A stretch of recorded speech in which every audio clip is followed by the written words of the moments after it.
बार लगत हार्दिक अभिनंदन। वाह वाह आ एकर अंतरा लागल कौन बहुत पहले पुरान फिल्म नदिया के पार कैसे कैसे कुछ कहत इनका वाह कैसे कैसे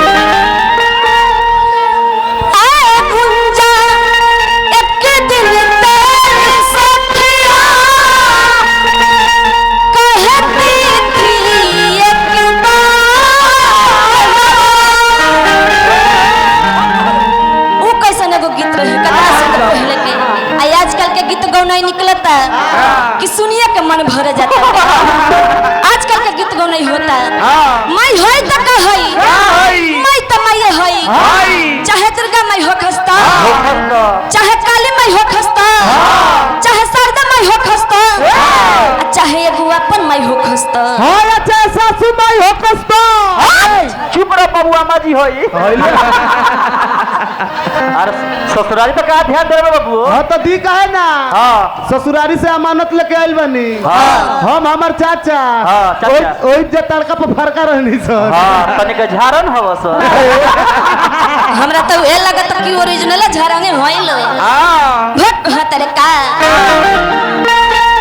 कि कालिदास परिया हट हर फेरलू नजारे बाल्मीकि चरावत बड़ी हलवा छारी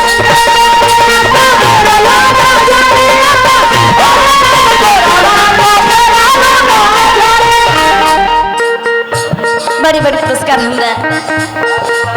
प्रकाश सर के भी तरफ से मिलल। अब देखी तो जब बेने से आदेश आ गई तो कैसे ले सकता नहीं भट कहत रे का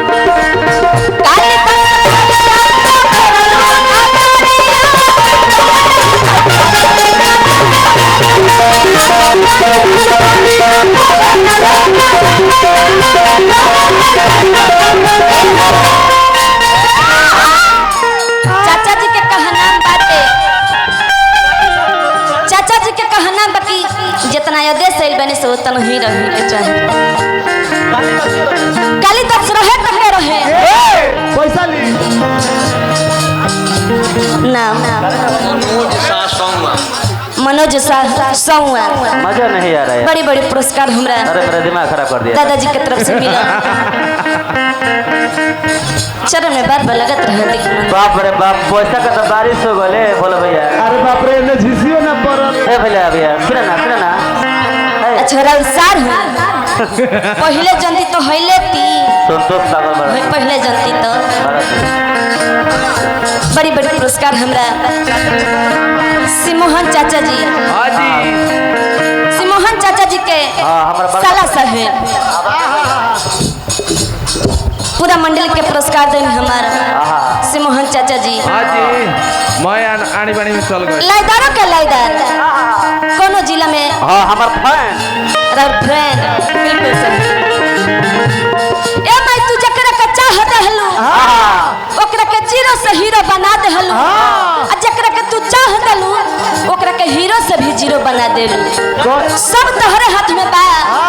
जब तू ऐसा मूर्ख के तू सवार दे हलू के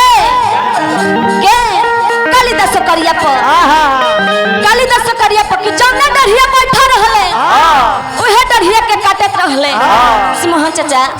जौना डढ़िया बैठा रहले ओहे डढ़िया के काटत रहले और रास्ता से रही लोग जा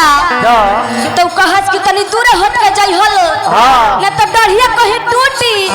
तो तहरा लोग के देह पर गिर जाए तो कहीं मरो ताल हड्डियों टूटी लेकिन ओ मूर्ख के ई ना समझ में आइल कि जौना डढ़िया पर बैठल बनी उ डढ़िया काटत तनी सबसे पहले तो हम ही गिरल जैसा तू ऐसा मूर्ख के ज्ञानी बना दे हलू तो हम तो तहर बेटिए होई साक्षात देखे के मिल जाता रानवे मंडल के देख ली हां जी रानवे मंडल के देख ली रोड पर ट्रेन दौना जी और कलकत्ता स्टेशन पर कलकत्ता स्टेशन पर भीख मांगत रहली। अरे सरल सेव खात रहली। सरल सेव खात रहली। रिक्शा पर बैठे के 5 गो रुपया ना रहत रहे। आज प्लेन पर उड़ता रही। आज प्लेने पर उड़ जाता रही। फिर आ गई मरई में। तहर दाया बाई सब में भक्त होतर का चल दस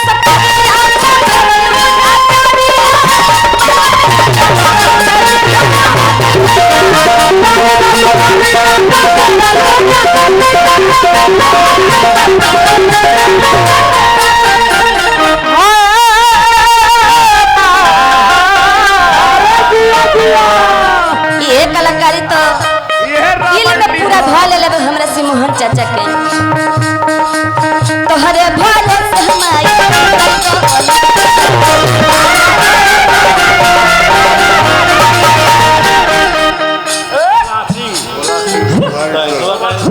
भोला सिंह बड़ी बड़ी पुरस्कार मिलल। माता रानी से हम यह विनती कर इहो निहोरा कर कि जान भीमा के मन में सचत होई पूर्ण होके बहुत सुंदर तोहरे भादो से हमारी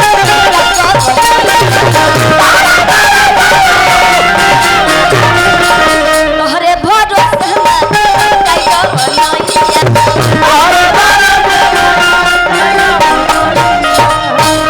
कि राखिला मानी सारा कला जब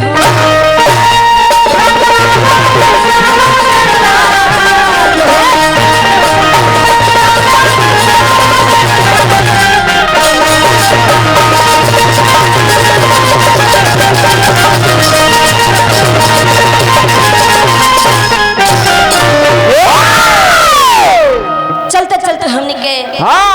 गणेश बाबा के दरबार